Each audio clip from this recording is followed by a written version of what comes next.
right there at www.nationalactionnetwork.net. It is our 25th anniversary year, celebrating 25 years of fighting in the forefront of the movement for social justice. 5, 4, 3, 2, 1, go. We're back, brothers and sisters. We're here. We're live. We're in the House of Justice, 106 West 145th Street. Call somebody. Tell them the action is on the air. I want you to get on your feet right now for the president and founder of the National Action Network, the Reverend Dr. Al Sharpton. No justice. No peace. No justice. No peace. No justice. No peace. No justice. No peace. What do we want? Justice. What do we want? Justice. What do we want? Justice. When do we want it? Now. When do we want it? Now. When do we want it? Now. Hug the person next to you. Tell them you love them.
National Action Network Change Choir, give them a big hand. Give them a big hand. Certainly we're happy to be with you another Saturday morning. For you that are here at the House of Justice, 106 West 145th Street in the village of Harlem. And you that are listening live on 1190 WLIB AM in New York, you that are watching around the country and even other parts of the world on www.nationalactionnetwork.net. We're happy to be with you another Saturday morning where the action is. Give a hand to our presider, Attorney Michael Hardy, and our musical director, Brother Brabon Neal.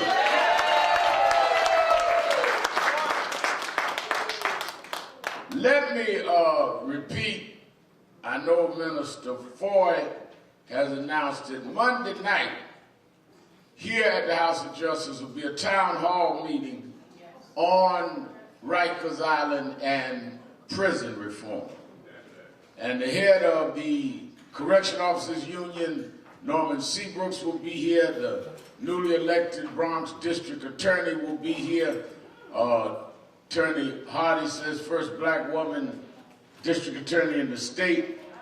And we're going to discuss, let me tell you why this is important. There is a proposal to close Rikers Island. Now, part of the reasoning is with all the problems. You have on one side the prisoners that have not only claimed but shown some brutality. But then you have the correction officers that have been slashed and attacked by inmates. So it's both sides. It's not one side of this. Some have said to solve it, let's close Rikers Island. Well, the reason that Nan is involved is if you close Rikers Island, where you going to put the prisoners? Last time, y'all built prisons in the middle of Brownsville. Now, you're not going to put the prisoners on the Upper East Side. So you're going to build jails. One, you're going to spend money to build more jails. And two, you're going to put them right in the middle of our neighborhood. We need to discuss this and deal with this. So Monday night, 7 o'clock, meet me here, along with Norman Seabrooks, along with the DA. We're going to have a town hall meeting. We're going to be in the middle of this debate. So before they ask me right now, what you got to do with Rikers Island? One, I done been to Rikers Island on both sides of the bars. I've been a visitor and a visitant.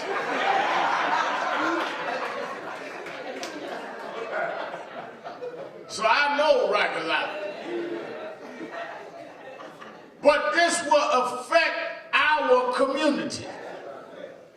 You know, one of the things that is so arrogant about people, don't ever allow people to get away with arrogance when it comes to you. Asking you why you involved in something that affect you is an insult. That's right. That's right. It's just crazy. Of course we involved. And this is an issue that will impact all of us. And part of the job of civil rights organizations is not to wait till something takes off down the road.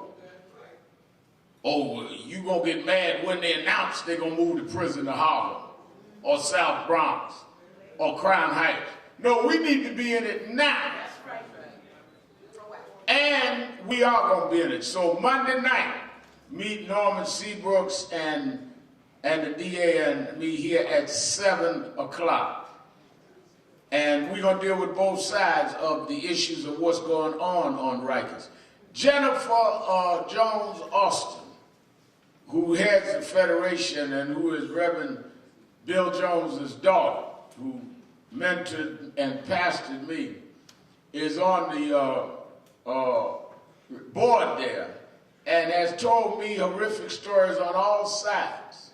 And I think that it is important that we deal with this issue now. Secondly, I want to repeat that all roads lead to the National Action Network Convention, April 13th through 16th. And both presidential candidates on the Democratic side are going to be there. We're getting all kind of confirmations. Many of you remember our Black Intellectual panel last year. This year we've already confirmed Lonnie Guinier's coming, Dr. Michael Eric Dyson, Mark Lamahel, others coming. I mean, across the board. I want you to pre-register now. Is free, but the reason we pre-register is that we order the rooms based on pre-registration. And if you come not pre-registered and there's not enough room, then you're the one that's not getting in. So if the president's there and you ain't not pre-registered, you be out in the hall. And Miss Clinton and Mr. Sanders, whoever it is, all of the sessions, you need to pre-register. If there ever was a time for our convention, this is the time. We are in the middle of a presidential election that will determine the successor to Barack Obama. And we're in the middle of a constitutional fight with the Supreme Court opening. All of which will be right in the midst of in mid-April. New York primaries a week right after the convention. And the fight over whoever the president nominates will just be getting started. We need that national call. Out of all the national civil rights groups, we're the first convention of the year. We do it in April because we always do it around the month of the assassination of Dr. King, because we are built on the philosophy and spirit of Dr. King, and we want to show that you killed the dream or you didn't kill the dream. That's why we always have April convention.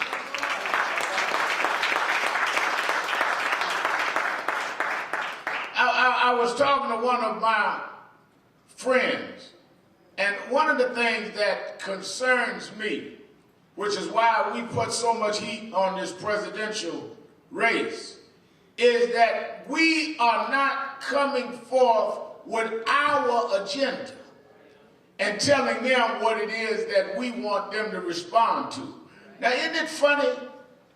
I know that I'm getting older, but I asked Kirsty and Steve Marshall and McCall, because they young and can think of these things, so I thought maybe they could figure this out. Some of the super duper militant Negroes that demanded a black agenda from President Obama is running around supporting Bernie Sanders and Hillary Clinton, and neither one of them have a black agenda, and they ain't asking them for one.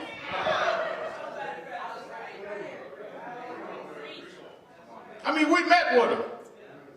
Isn't it funny that the folk that demanded a black agenda from a black president have not asked either one of the white candidates for the black agenda, lay out your black agenda. But they run around the country supporting them.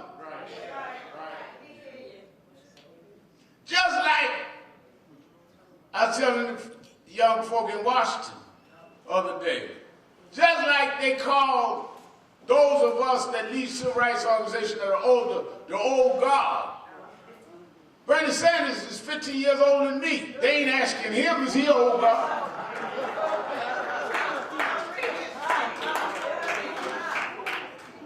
I'm just, sometimes I come out here, I'm confused. I can't figure this out.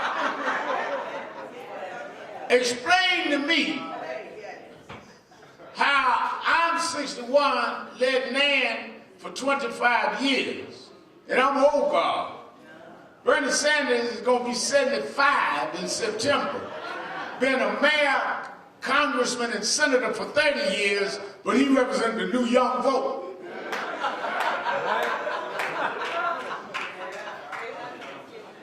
I mean, we can't be that stupid. They are trying to project what they want to get what they want. And some blacks are so recklessly ambitious that they're being used by forces that want to displace an intergenerational movement and litany of concerns. The agenda is not to promote them, it's to displace continuity. They don't do it in the white community. Anybody telling Hillary and Sanders that they should be running younger people, but they do that in our community because the idea is to break us up. That's why I give such credit to our young folk, like Kirsten John Foy, like Kevin McCall, like Stephen Marshall, like Mary Pat Hector, who said it is more important to continue something than to try to build nothing on your own. I read the Bible the other day. First thing Hezekiah did, became king at 25. First thing he did was fix the doors to the temple his daddy built.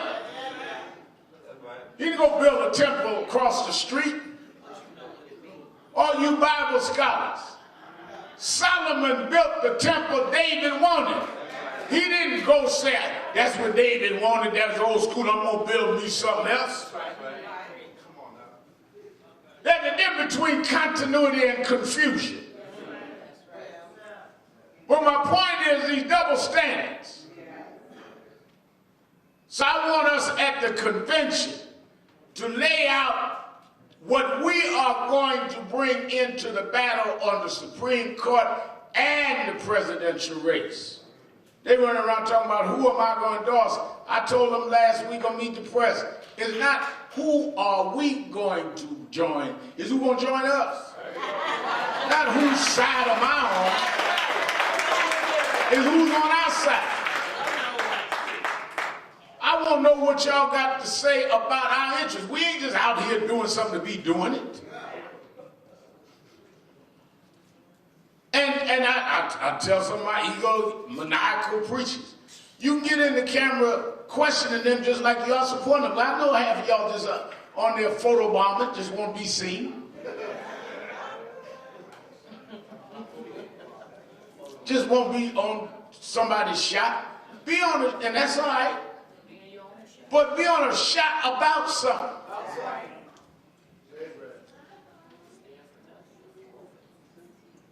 So I want everybody that is serious about 21st century activism, all of our major civil rights organization leaders, everybody will be here to be with us on April the 13th through the 16th at the Sheraton.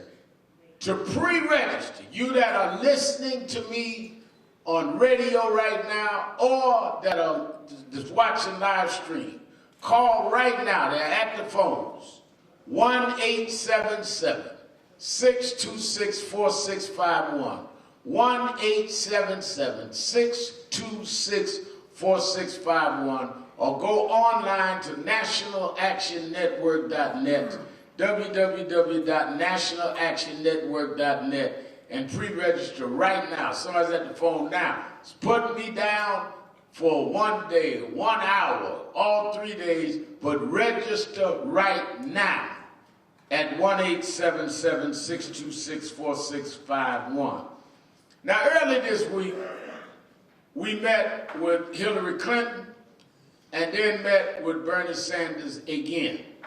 And one of the things I liked about the Clinton meeting is that she met with the heads of the organizations, National Urban League, NAACP, Me with NAN, Legal Defense Fund, and on. And then she met in a separate room with our young leaders, Kirsten John Ford, Reverend Charles Williams, Mary Pat Hector flew in from Atlanta, Reverend Tulis flew in from LA, and the Urban League young leaders and the NAACP, you know, and had both meetings where they could question her. And came out and made her speech. Sanders met with the leaders. Then we went on Thursday, as many of you know by now, to the White House for an intergenerational meeting, the president on Black History Month. And Mary Pat Hector, who's our National Youth Director, 18 years old, been with us since she was 11. She's been the head of the youth department for the last 4 years, went with me to the White House. And we posted a picture of her sitting across from the president. She led the dialogue. It made me think about when they brought me as a teenager to the White House. And it was a 90-minute meeting, supposed to be an hour. But we got into Mary Pat action for executive order on women that are having children that are shackled in jail. Raising substantive issues. How are we going to continue? Attorney General Holder had instructed assistant U.S. attorneys to no longer ask for mandatory time on nonviolent offenses. Well, how do we continue that into the next administration? That's what we challenged Clinton and Bernie Sanders about. How do we deal with police reform cases? We got a special prosecutor in New York, but how do we deal with that nationally? We're not just meeting photo option. We're talking about real people's lives. There are people in this room, but all of you that's here this morning, none of y'all could tell me that you don't have members of your family that's impacted by the criminal justice system. Well, those are laws. How they stay in jail, how the bail is set, how the judges are selected. That is all based on law. So when you sitting around talking about, I ain't got nothing to do with it, you do have something to do with it.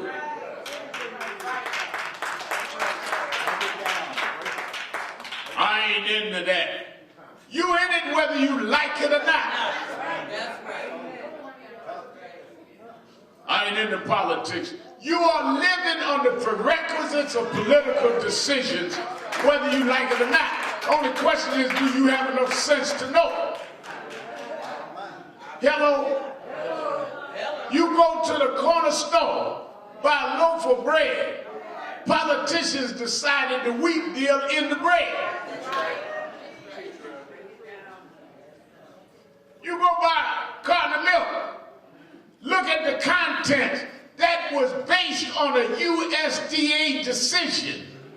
And the USDA was selected by who is in office. So you sitting up with some homogenized milk in your belly and some half of wheat bread, talking about you ain't got nothing to do with politics. No, you ain't got nothing to do with good sense. Because that's who's making decisions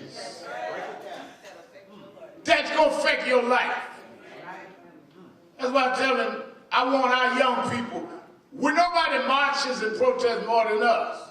But I also want them to know how to sit at the seat of power and negotiate what they're marching about.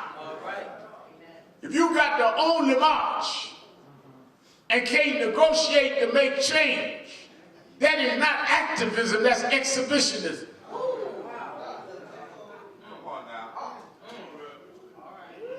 Break it down. They don't know what that You just flash mobbing.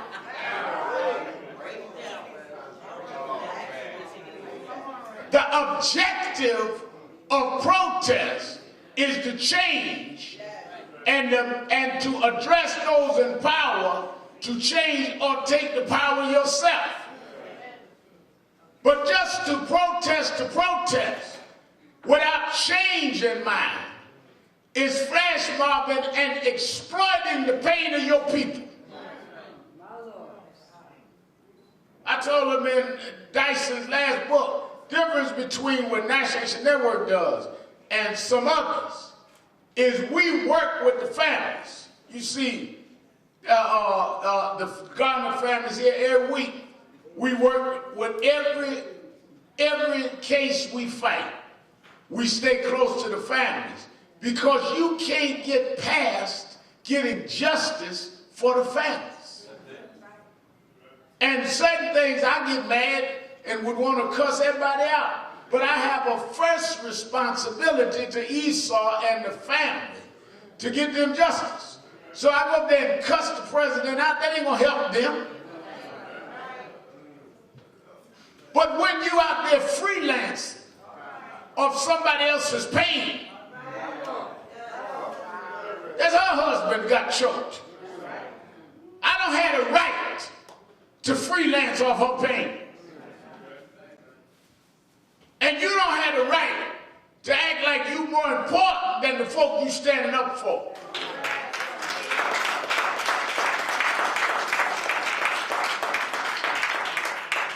That king never abandoned Rosa Parks. But you got these folk out here now that leave Rosa in jail and they out flash mobbing. One of the things that was clear to me is that I was watching this week, I had it on my radio show. I was watching the documentary that they did on the Black Panther Party. They will use us against each other. That's right. Hey, tell them, man. On some silly arguments to destroy your movement. That's it. Tell them, man. That's why you ought to study history. They ended up pitting Eldridge against you. Now, I wasn't in the Panther tradition. That's right. I was in the King tradition. But we had it there too. They will use your ego. Let me tell you something. When folk want to tear you up, That's it. they first study you to find out what button to push. That's it. Tell them, man. So they say, well, this one wants to be a star, so let's play on that. And this one wants this, and this one likes money, and this one likes women, and this one got a weakness for drugs. So they'll put the drugs on that weakness. They'll put ego, they'll put the camera on you. Don't even have no film on it, just put it on you. You be walking behind a flashlight that ain't nobody seeing, but you think you on live TV, and you just performing in front of a flashlight. And they sit in another room laughing at you. And you got women for this. All of that to tear you up. That's it. Because the objective is not you, it's the movement. him, Rev.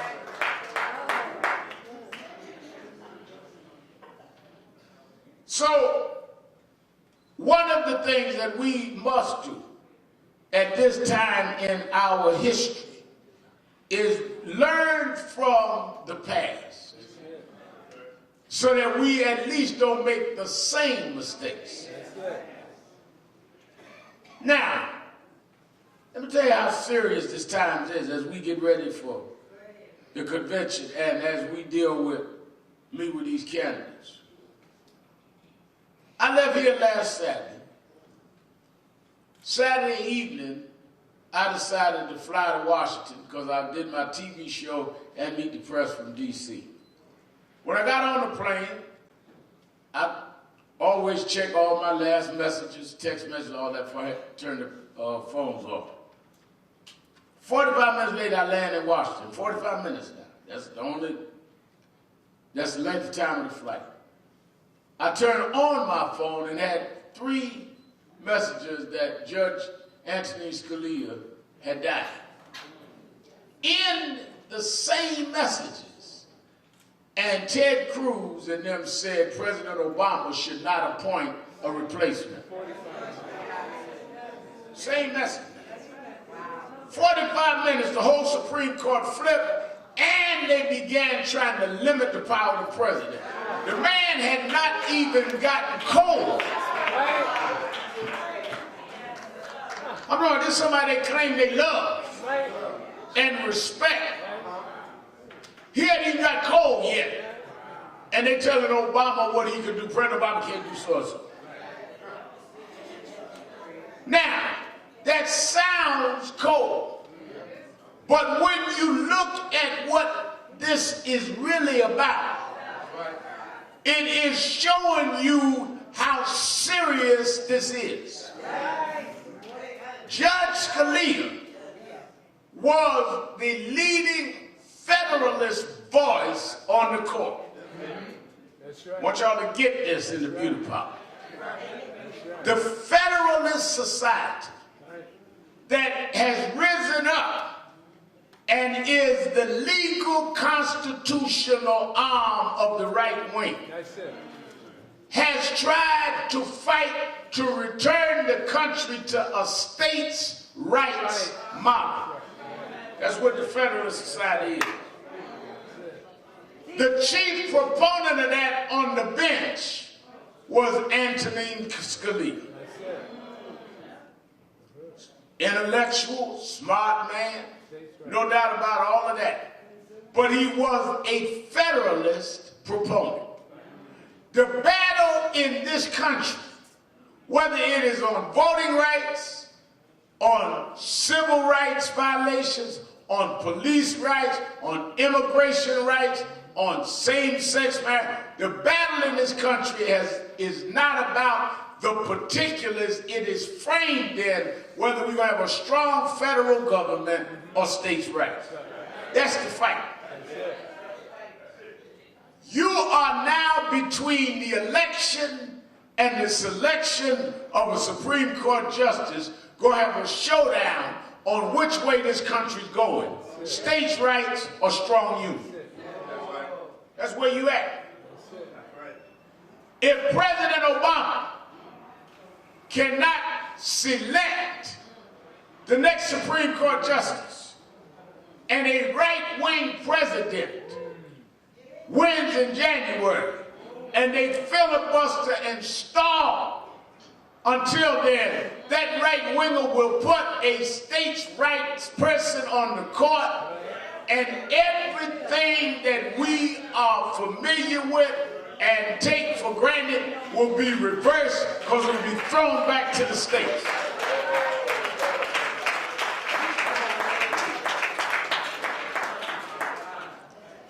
So while you running around talking about who is going to be on TV, they getting ready to deregulate all of that. That's why right now, tomorrow they vote in South Carolina in the Republican primary, next Saturday Democratic primary. Right now in South Carolina, they do not have Medicare for hundreds of thousands because the Republican governor would not sign into Affordable Care. States' rights mentality. Right.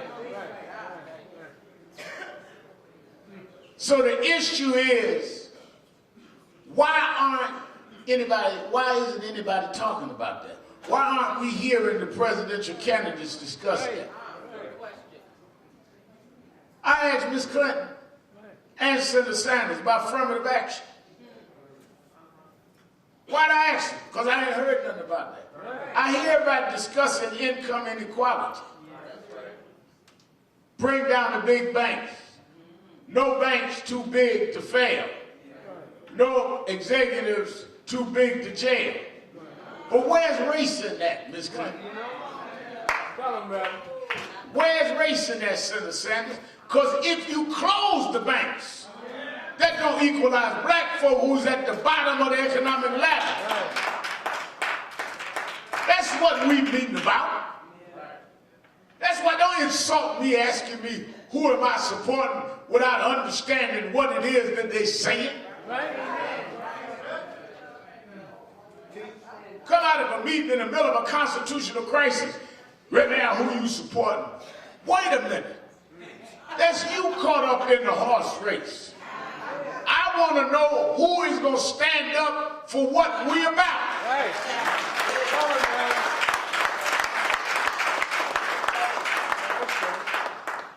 We've been struggling all our lives. We've been struggling all our lives to just pick on a candidate. That's right. I'm going to pick who pick us. That's it. That's it. If you did all that the candidates are saying, does that change the racial equation? That's right.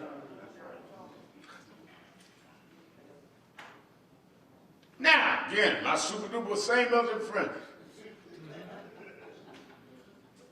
said, well, you know, I don't think black folk did well under Obama. Well, when Obama came in office, black folk was 16% unemployed. They're 8% now. Still double white, but half of where we were. We got 19 million people that have now got health insurance they didn't have. The disproportionate amount black. On and on and on. Folk out of jail. The whole thing with the criminal justice system. But tell me, Mr. Super Duper Militant, how we advance under yours candidate. Yeah. I can name you what Obama did. Now tell me what your candidate did. They all been in the office, been in power. Well, they wasn't president, but they were in the Senate. Where's the Senate bill that addressed racial inequality? Show me that. Show me what they done. Or are you so caught up in self-hate that you'll beat down President Obama while you exalt others that have never even had the appreciation to address us until they needed our voice?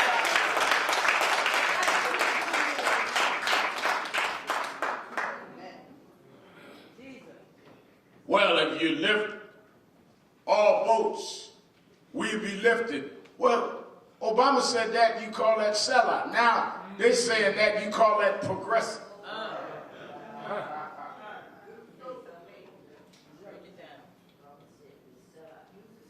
We have got to have some defined, clear commitments before we get to endorse them. And they're not even addressing. The reason I said they're not addressing affirmative action, the only way you're going to deal with the economic problem of blacks is you're going to have to directly target how we have been discriminated against. And therefore there must be a program to compensate for that. That's right. Otherwise, you're going to equalize an uneven situation. That's right. But a lot of them don't want to mention affirmative action because they don't want to offend a lot of right-wingers. Right. So they'll say we need to make everything equal. But you can't have a race where you give the other side a 100-yard advantage. And they say now we're going to have a fair race, but you're going to leave them up front and me back here. That's all affirmative action is. Affirmative action is saying we got to close the advantage you gave us. Well, I ain't for reparations. I ain't for. Well, then you ain't for us if somebody ain't going to compensate where we at. Whether it is affirmative action or all the way to reparations, you got to tell me something. Otherwise, you're coming in an unequal situation. Saying I'm going to leave it unequal, but I want you to support me. That's what y'all got to deal with. Now, the Supreme Court, this session, has the Fisher case in Texas, which is affirmative action. They have the labor case, they have a voting case. They're going to deal with the Affordable Care Act again. They will be able to proceed, I want y'all to get this, with 8 members of the court. Now, if there is a tie vote, 4-4, then the decision of the lower court stands. Am I right, Attorney Hart? So in the case, the Fredericks case on labor unions, where the labor unions, the court's rule could require all workers to pay union dues that benefit from collective bargaining. That would stand and labor would win that, which is a good thing. But the Fisher case, because Judge Leslie Kagan was a Solicitor General and argued for affirmative action, she had to recuse herself from voting on the Fisher case, which means it will not be 8, it will be 7. And we could lose that on a 4-3 vote. Because the lower court in Texas ruled for Fisher against affirmative action. That's what's at stake here. That is a huge deal, because if you lose affirmative action in higher education, you lose it in diversity in employment, you lose it in diversity in contracts. That is what's at stake. When you hear a crew in a McConnell immediately say, don't let the president appoint a justice, because if he appoints a fair justice who may go the other way on Fisher, it locks them out of reversing things like that that directly comes home to you and I. That's what is at stake. So why you run around selling books against the president? We're looking at the future of how we function in this country. They've already fought to make elections states' rights. That's why one of the biggest challenges they got next Saturday is voter ID in South Carolina. Everybody running around polling. Who got the polls? We don't know if some of the people they polling's ID is going to allow them in the booth.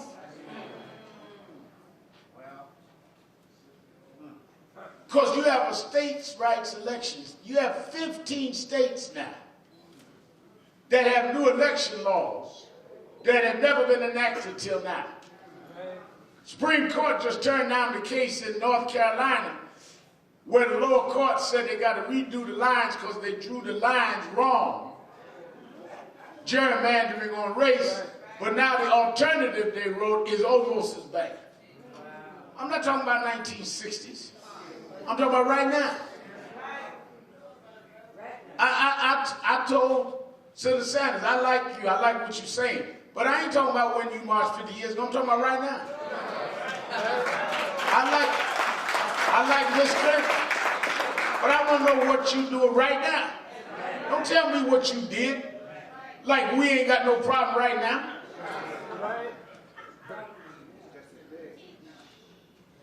When I ran for president, can you imagine me coming in front of y'all talking about, when I was a little boy, I stood up for y'all.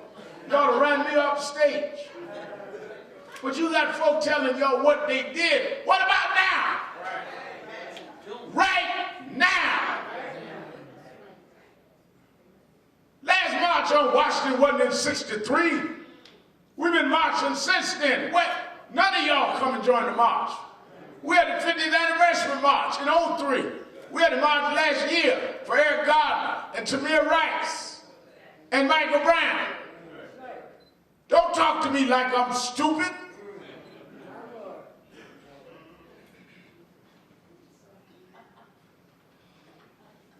Where are you on this? Where are you on that? Where are you on this? And then I say to you, well, where are you on us? Oh, I did that 50 years ago. No, no, no, no, no.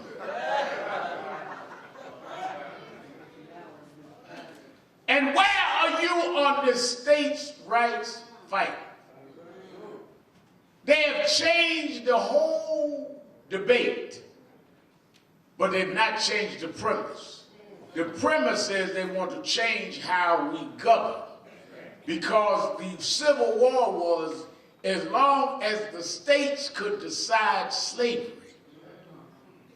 they could keep slaves. And as long as the Union made a collective governing decision, then it was up to the Congress and the President, and they could not maintain it. That is why it was a states' rights movement against the Union. Lincoln was fighting to save the Union, not y'all.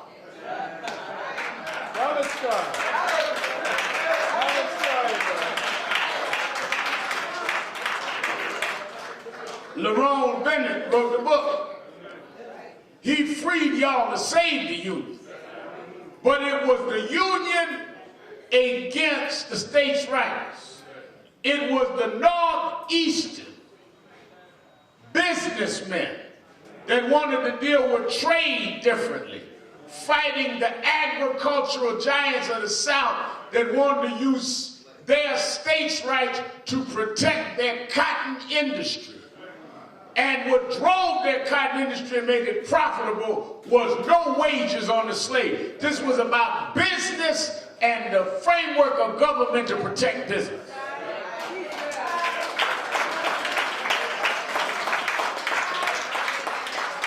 The Northern industrialists had the Union protected with tariffs and all of that, import-export. The Southern cotton aristocrats had free labor named slavery, and the states were protecting them. And it was business interests colliding with what form of government. And if they flip the form of government now, you'll be right back into where states will decide rights of prisoners, rights in the criminal justice system. And you'll have indentured servitude out here that will be just like slavery by another name, because it'll be state by state. That's what you're facing today.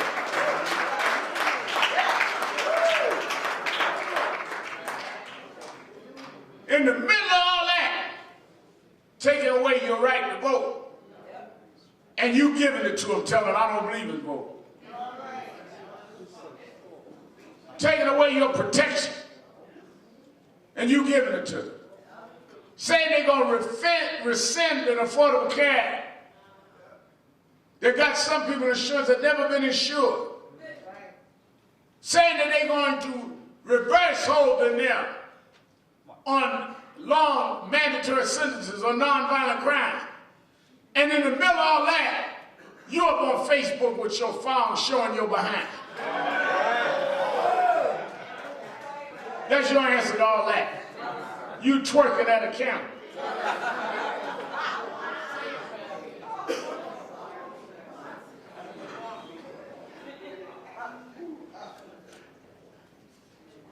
We have got to be serious in serious times. Our intellectuals are so busy attacking the president that they're not assessing what this is about. Our preachers are too busy trying to soothe the pain of our people rather than to address the malady that's choking us to death.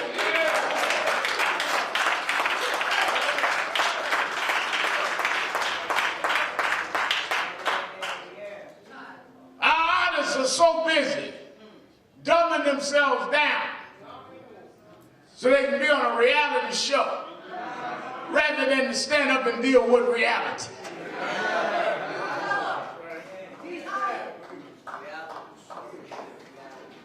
You can't even get a nomination for an Oscar. And you won't know what Red Mal got to do with it, because if it wasn't folk like me, you wouldn't even be out in Hollywood.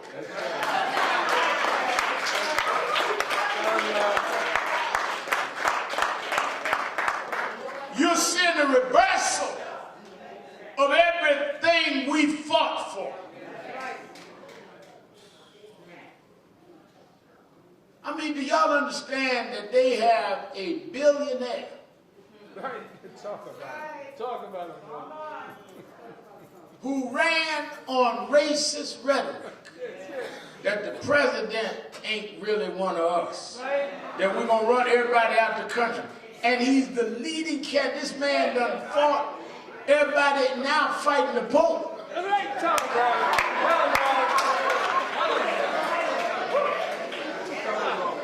And if he insult the Pope and everybody else, it don't matter, he go up in the polls because he represents an anger at those that don't want the union to protect people against what their interests are. I know why Trump is high in the polls.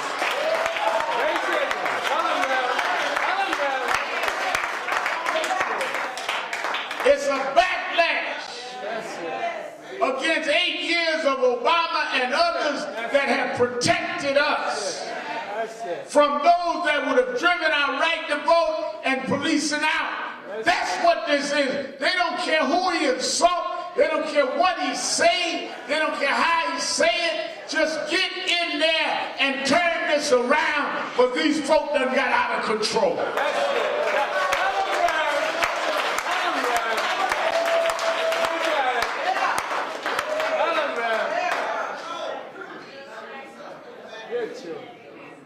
How's a billionaire who cut real estate deals representing the populace? He's a populist candidate. He's speaking for those on the street. No, that is not what that's about. They ain't that stupid. He's speaking to an element that wants to reverse what has happened. That's right. Oh, man. That's what this election is about. Which is why we got to walk real careful and talk real loud about our interests, otherwise they will not be discussed. That's all this press. Rev Al meet with Bernie. Rev Al and the leaders meet with Sanders. But they done met with other groups. I didn't get mad about that. I waited my turn. What you mad about me meeting for? Because I told everybody what we meeting about? I want to know what y'all was meeting about. Y'all met to endorse. I met to get endorsed.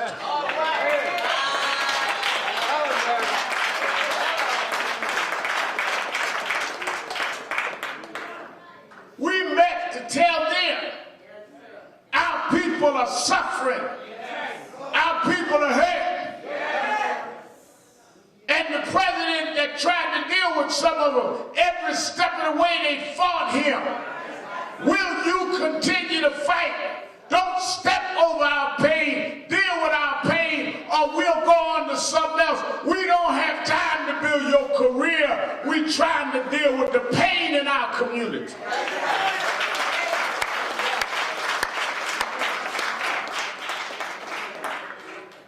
Rip Allen, y'all better do this, that, the other to stay in the game. This ain't no game to me.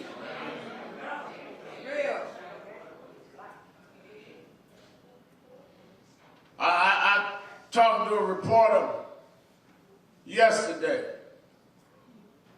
who told me he was in Bensonhurst in '91 when they stabbed me.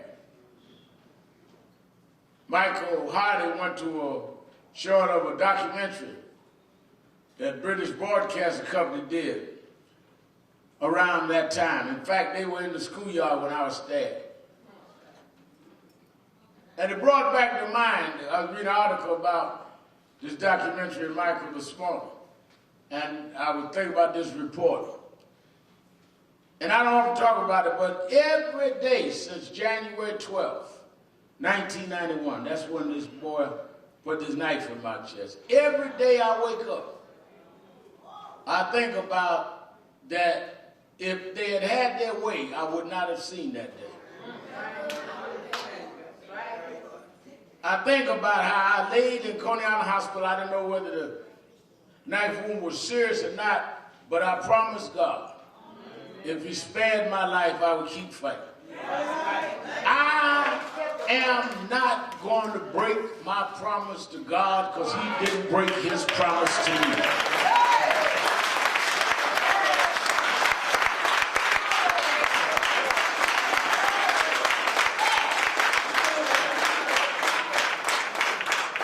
I was sitting last night with Ken Dew, Mary J. Blige's husband. We were talking about when I did 90 days in jail. I told him, we done spent too many days in jail. Looked at blood, our blood. I ain't talking about others. I looked at my blood on my chest for standing up for a black boy in Bensonhurst. I didn't do that to sponsor somebody's career. You shameless, ambitious Negroes that think that folk did all of this for you to build your brand and build your name. How despicable and sick can you be to think that people just lived to enhance your Instagram and Facebook page? You need a psychiatrist. This is about real stuff. Every day I get up, I thank God that he spared my life and that I'm going to do what he spared it to do. Somebody got to take the risk to speak truth to power. Somebody got to go in the halls of power. Like Esther and say, if I perish, let me perish. But I believe in a God that'll make a way out of no way. I believe in a God that if I stand up, he'll hold me up. I believe in a God that'll make my enemies leave me alone. I won't back down. I won't sell out. He brought me this far. I don't believe he brought me this far to leave me now.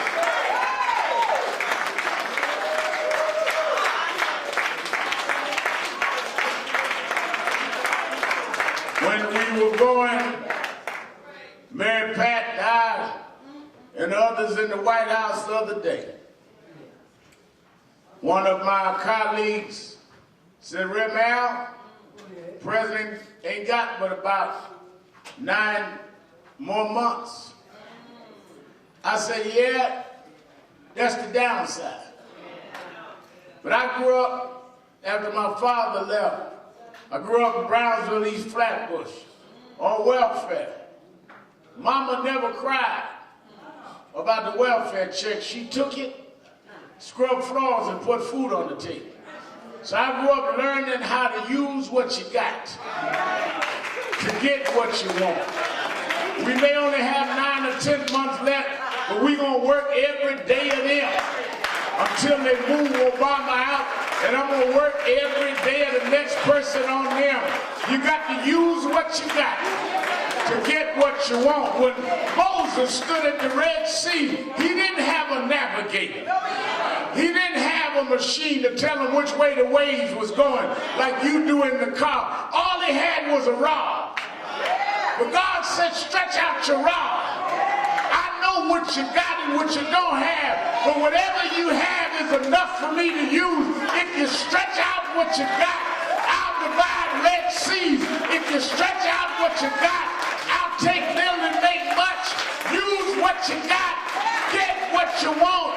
God will provide if you stand on his word. Stand up, black man. Stand up, black woman. We ain't got much, but we got enough to keep on fighting. Yeah, singing. Everybody singing. Everybody singing. Yeah, singing like you mean it. Singing like you mean it. Singing like you mean it.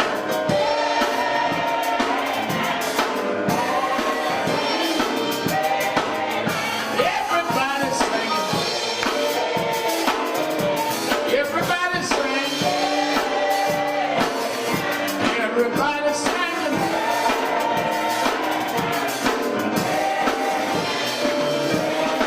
One more time, Lord. One more time, Lord.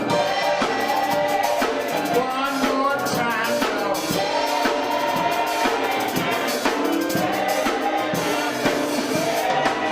I'm gonna open the doors of the movement. There may be somebody here today that has not joined the National Action Network.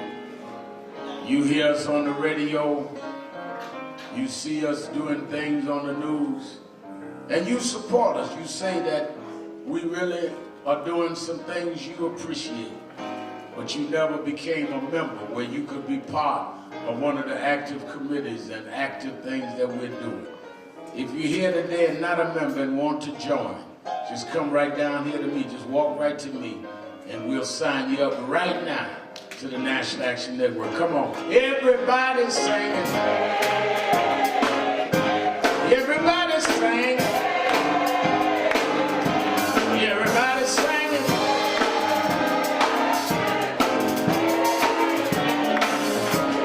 Singing like you mean it. Singing like you mean it. Singing like you mean it.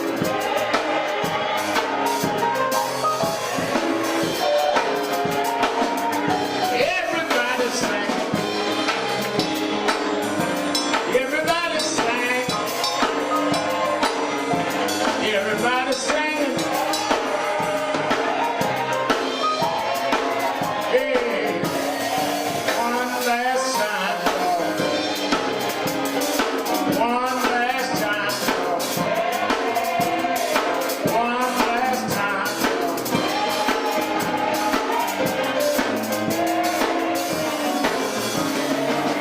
All right.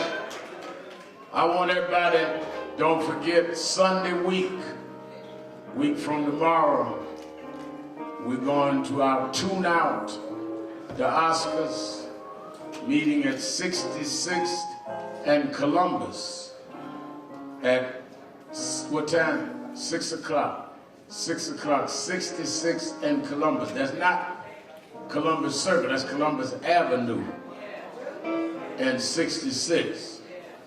That's, Columbus is right next to 5th, or on the other side is Amsterdam. Right there, that's ABC, that'll be showing at 6 o'clock.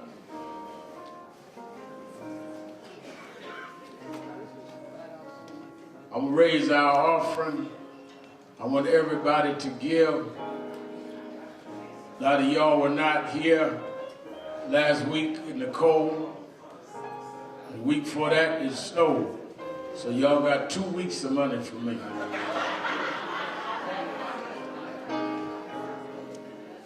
I know you was home saving up.